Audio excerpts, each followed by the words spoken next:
मित्रता की सच्ची परीक्षा, बंदर और मगरमच्छ की कहानी। बहुत समय पहले की बात है। एक घने जंगल में एक बड़ा सा पेड़ था, जहां एक चालाक बंदर रहता था। वहीं पास में एक गहरी नदी बहती थी, जिसमें एक मगरमच्छ अपने परिवार के साथ रहता था। बंदर और मगरमच्छ अच्छे दोस्त बन गए थे।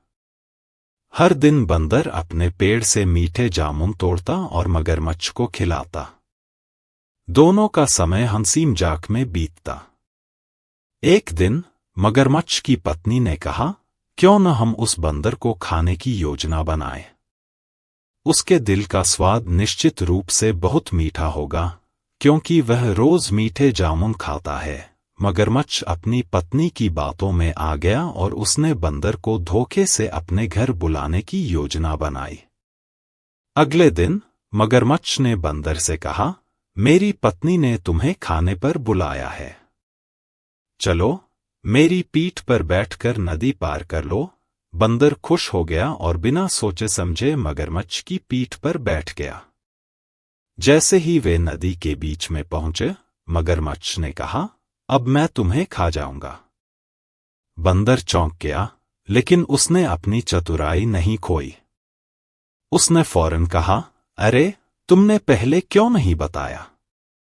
मैंने अपना दिल तो पेड़ पर ही छोड़ दिया है। अगर तुम मुझे वापस ले चलो, तो मैं दिल ले आता हूं। मगरमच्छ उसकी चालाकी को नहीं समझ पाया और उसे वापस किनारे पर ले आया। जैसे ही वे किनारे पर पहुंचे, बंदर तेजी से पेड़ पर चढ़ गया और कहा, मित्रता की सच्ची परीक्षा आज मैंने पास की। अब तुम जा सकते हो। मगरमच्छ को अपनी गलती का एहसास हुआ, लेकिन अब कुछ नहीं हो सकता था। वह चुपचाप वापस नदी में चला गया।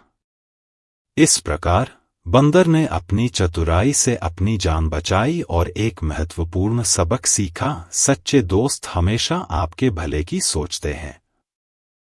को सब्सक्राइब कीजिए और लाइक कीजिए, और अपने अपने घर के आसपास साफ सफाई रखें। धन्यवाद।